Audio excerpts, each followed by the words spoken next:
नमस्कार. जागरऑनलाईन.com मध्ये हा 50वा भाग आहे. लवकरच 2 आठवड्यानंतर जागरऑनलाईन.com सुरू झाले, त्याला 1 वर्ष पूर्ण होईल. आणि या आठवड्यामध्ये आपण मतदारसंघांची पुनर्रचना हा विषय घेतलेला आहे.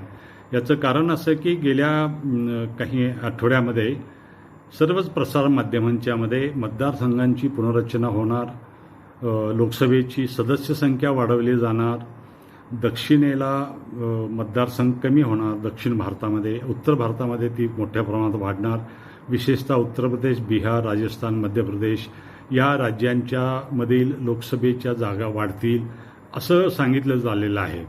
पण ह्या सर्व बातम्यांना काही आधार नाही. याचं कारण असं की मतदारसंघांची पुनर्रचना हा लोकसंख्येच्या निकषानुसार केला जातो. लोकसंख्येचा निकष केव्हा ठरवला जातो की जेव्हा तुमची जनगणना पूर्ण होते आणि जनगणना झाल्यानंतर दर 10 वर्षांनी जनगणना व्हावी, जनगणना झाल्यानंतर मतदारसंघांची पुनर्रचना व्हावी अशी राज्यघटनेला अपेक्षा आहे. राज्यघटनेतील या मार्गदर्शक तत्वानुसार दर 10 वर्षांनी जनगणना झाल्यानंतर मतदारसंघांची पुनर्रचना करण्याचा निर्णय घ्यावा लागतो. पण गेली आजपर्यंत 4 वेळा मतदारसंघांची पुनर्रचना झाली. या उलट 7 वेळा जनगणना मात्र 7 वेळा पूर्ण झालेली आहे. त्यामुळं जनगणना झाल्यानंतर मतदारसंघांची पुनर्रचना करण्याचा निर्णय केंद्र सरकारला करावा लागतो आणि त्यांच्या सल्ल्यानुसार राष्ट्रपतींच्याकडून तो आदेश निघावा लागतो. पण ही मध्ये बऱ्याच वेळा खंडित झालेली आहे प्रक्रिया. नियमित दर 10 वर्षांनी जनगणना आणि मतदारसंघांची पुनर्रचना ही होत आलेली नाही. गेल्या 2021मध्ये जी जनगणना होणं अपेक्षित होतं ती कोविडच्या प्रादुर्भावामुळे झालेली नाही. ती आत्ता लवकरच सुरू होत आहे. एप्रिल आणि मेमध्ये ती पूर्ण झाल्यानंतर मग शासनाने निर्णय घेतला तर पुनर्रचना सुरू होऊ शकते.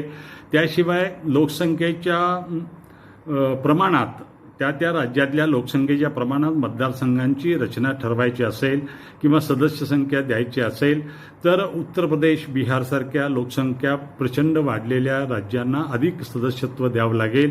त्या तुलनेमध्ये दक्षिण भारतामध्ये लोकसंख्येचे वाढीचं प्रमाण कमी असल्यामुळे तिकडले मतदारसंघ कमी होतील.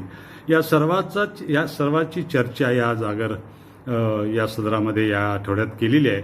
हा विषय समजून घेणं सोपा आहे आणि तेवढाच किचकट पण आहे. पण तो समजायला फारसा अवघड नाही अशी माझी धारणा आहे. त्यामुळं हा विषय आपल्याला कसा वाटला ते पाहावं आणि आपल्या प्रतिक्रिया नोंदवाव्यात हीच इच्छा. धन्यवाद.